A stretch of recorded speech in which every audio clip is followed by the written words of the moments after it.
কাককে ঝাড়ুদার পাখি বলা হয়।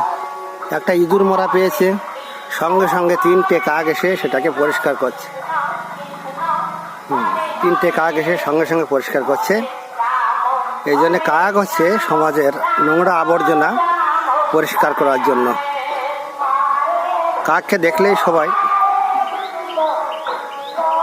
তার নিন্দা করে, তাকে ভালো লাগে না, পাখিকে পছন্দ করে না, কিন্তু সমাজের নোংরা পরিষ্কার করার কাজে কাক আগেই ছুটে আসে।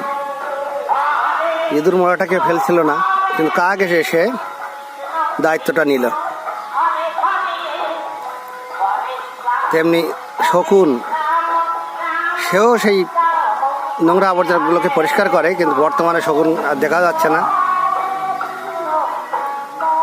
কাকেরও সংখ্যা অনেক কমে গেছে।